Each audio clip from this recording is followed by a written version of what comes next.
check out this one from at Rakesh. Ridiculously good. Good, bad, ridiculous. And your chemistry with Beastie Boy on this informative and heartwarming show. Keep them coming. See, the chemistry, it's almost like we're like Ashwin and Vihari. Ashwin and Vihari. No, I'm Ashwin and you're Vihari. Really? Are you calling me quiet, shy, reserved? No, you've got a dodgy hamstring. No, I don't. I'm fine. Oh, thanks, Mel. You do now.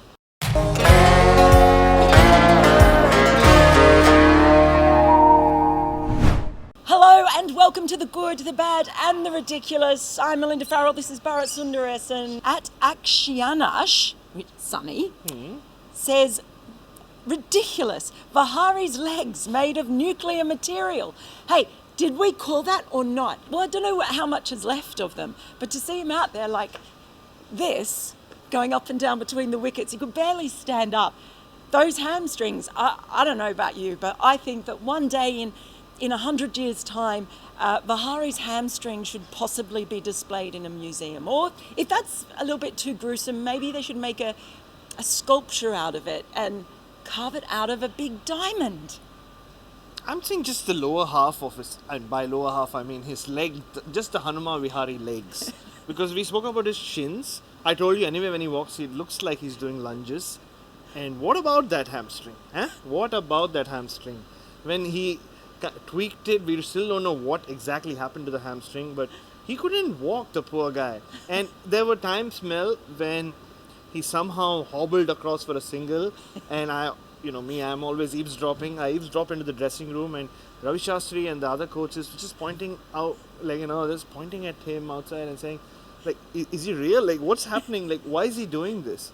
But yeah, those hamstrings need their own Twitter account, Instagram account, and yes, once he retires, there should be a sculpture of sorts somewhere in Hyderabad. A shrine to the Hanuman Vihari legs. Yes. From shin, hamstring, knee, everything put together, I say. There was one point where Ashwin made him run too, and I was like, what are you doing, man? Don't make him run too. Now I think that was Ashwin was suddenly eyeing a half century. And I know Ashwin at times watches these videos. He can tell us whether he was eyeing a half century. Well, why not? They had no other target to go after, so go after a half century. Why not? At Zegot11 nominates as good Vihari and Ashwin's strike rate on National Rahul Dravid Day in India. I really liked that one. Rahul Dravid did work experience with me once. Okay. Yeah, I let him come on and do a video. Look at him now. He's come a long way since then. He has. Yeah. All your blessings, of course. Once you work with... Why do you think I'm here? I'm learning every day. What was he off 100 balls? Seven of 100 balls. That is a thing of beauty. It is. That you could have him and Rishabh Pant in the one team for starters. But that strike rate, I loved it. I absolutely think there should be more 7 scored off 100. Anyone who doesn't like it, Test cricket. It's beautiful. Especially because Cheteshwar Pujara batted like VVS Lakshman today. Cheteshwar Pujara hitting 3 boundaries of 3 balls of Pat Cummins. I don't know whether it's part of your ridiculous or bad suggestions or recommendations. I think I'm putting it out there. You don't expect it on the 5th day. But Pujara was flowing today. He was really batting like VVS Lakshman. So, and Hanuma Vihari and Pujara, you remember in Dramoin, they spent a lot of time with each other. Pujara is almost like a mentor to Hanuma Vihari, and he batted like Pujara. I mean, this was hard, proper test cricket, and Vihari and Rahane actually said it in the press conference. This, he felt, was better than the 100 he scored in the Caribbean. Wow. And I think the 100 balls he faced today, much more important than the 100 runs he scored in the West Indies. There you go. Yeah, and a word on Ashwin's batting as well, because that was absolutely incredible. And at one point it looked like he was going to hit Lyon out of the attack. I mean, that was something amazing. There was so much grit in that, and he was busted and bruised as well. He was, and his wife has just tweeted, so now I can officially talk about it. He had a tweak. He tweaked his back yesterday, not after the day's play, in the morning, and he bowled a lot of overs yesterday. Got Steve Smith out, and he bowled a lot with that back. I don't know how he did it. And this morning, poor guy, he could not sit. So in the morning, I thought they're following some ritual where, because Pujara and Pant were batting so well, that they were asked not to move. But later on, I realized, must be the back, because he just did not sit. And even after he went out to bat and came back during the tea break, Vihari went in, but he was just standing. He couldn't sit. The only time he sat was after the game, when him and Vihari were being interviewed for BCCI.TV. What a remarkable performance by Ashwin. But this doesn't come easy. He's worked really hard on his batting every morning at the Drummoyne Oval, every net session. So good on you, Ashwin. It's hard work always pays, as they say, and it did. That's why I'm Ashwin and you're Vihari. At AUS, Kataria nominates Good, Pant and Pujara in their drastically different ways, showing why players must be back to play their natural game in Test cricket, even if it comes with some riders. And what was brilliant about that, you had two players with a pair of the softest hands in crickets and possibly a pair of the hardest hands in crickets in one frame, both playing the way that they play. And I just think it shows that Test cricket can accommodate both. You couldn't have expected Pat to go out there, Rishabh to go out there and block for 3 hours. That's not him. That partnership was huge for India. That partnership actually put India on the road to victory, and I believe if Hanuma Vihari hadn't injured his hamstring, with Jadeja sitting in there with his thumb broken and the left glove over his heavily padded left hand, I'm telling you, India could well have won this game. I know 407 doesn't get chased too often, but today was that day, with Australia dropping catches and all that. But Rishabh Pant at one point actually faced 11 dot balls. And I just want to go and do some number crunching and see if Pujara faced 11 dot balls on the trot today.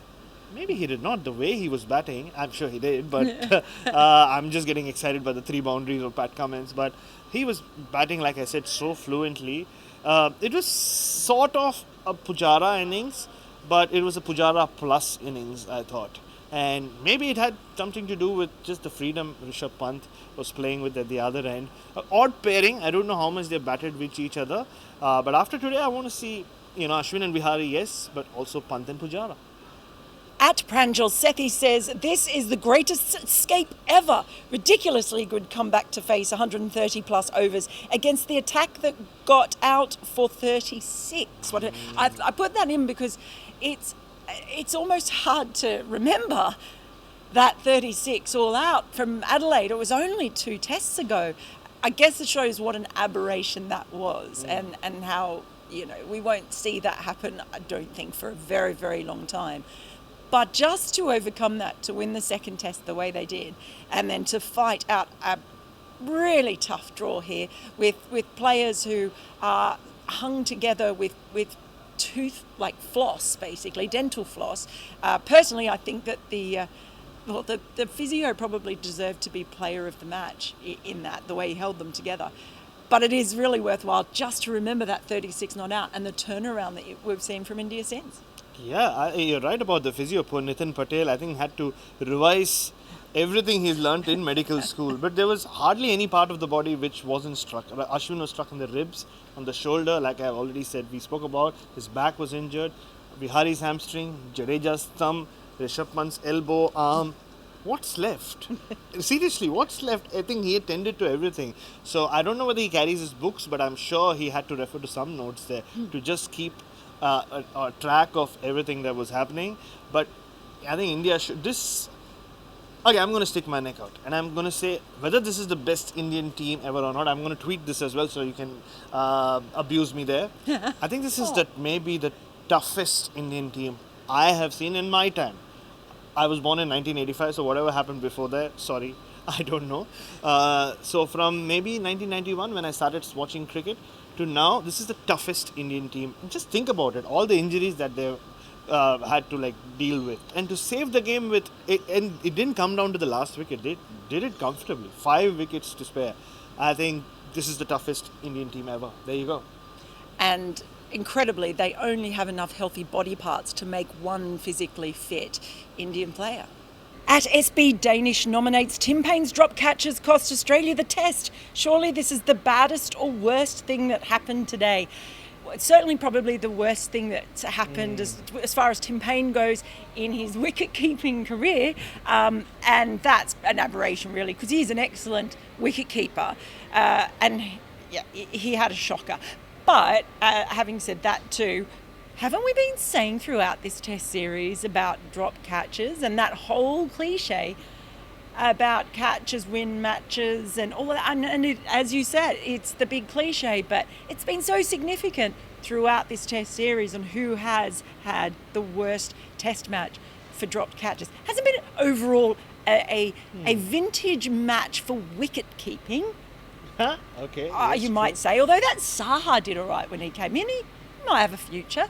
But that was pretty bad from Tim Payne and hugely significant on the last day. You felt with each drop too, it was just another nail in the coffin for the fast bowlers who, in particular, who have got to back up in a couple of days after spending 4 sessions out in the field. So those drop catches are pretty tough on them as well. All this chatter that he's been indulging in, forget about the ones with Ashwin, but with Manas and Wade. It's great for stump mic, for people who live by the stump mic. But I'm sure even as a professional wicketkeeper, it must be distracting at some level if you're constantly chattering with your short leg fielder or a slipper. I don't know, maybe not, but because I've never seen him drop catches of the spinner and 2 very, very straightforward catches. So, yeah, maybe something Tim Payne should look into. And Gaurav Nadran nominates ridiculously romantic, the charm of a draw in a test match. Just like life, it's not a win, not a loss. It's all about how one survived at the end. I'll just cry now. I should stop. Don't cry, Gaurav. We love you. Don't cry. If we weren't in a bubble, we would have given you a cuddle. That rhymed. Not quite. Bubble cuddle? Okay. Today was different because today wasn't filled with moments. Today was just filled with the walking wounded somehow finding a way, somehow gnawing away, and just somehow surviving. And survival of the not fittest was quite remarkable to watch. And this is the true beauty of Test cricket. I remember we were sitting there in the first session and even the second session, and I said, no, this can't happen, because I've been here too many times in a 4th innings chase, and you think, oh, maybe, this could be a really special day. And then 1 wicket falls, and then 2 and 3, and it's all over in the space of half an hour even. So you're so used to seeing that, you don't think that you get those kind of fairy tale days. It doesn't feel like they come along that often. This was absolutely one of those incredibly special days of Test cricket. It was Australia's first day 5 since Manchester 2019. And you know what didn't happen today? Tim Payne didn't soil his pants. Actually, speaking of soiling your pants, you know how you normally do your laundry on day 5? That's not me. What is your goodest thing of the day, Bharat? Has to be India's outstanding achievement of drawing this great. It was India's Shawshank Redemption moment. Somewhere, some place, there was, I'm sure, a Virat Kohli poster because he's not there. And India used that poster to dig a tunnel for this great escape. How they did it, nobody knows. I don't know how a man with a broken hamstring and with a tweaked back could crawl through a tunnel and come out clean on the other side. Look, I'm quoting from the movie here. But they did it. What was your baddest thing for the day? It's pretty obvious, isn't it? Yeah, Tim Payne's wicket keeping. And I actually felt bad for him, more than it being the baddest thing. Like I said, he works so hard on that, poor guy. He spent so many hours working on it. And for that to let him down and let his team down as a result, I think, it was a day to forget for Tim Payne. And the ridiculousest thing for the day?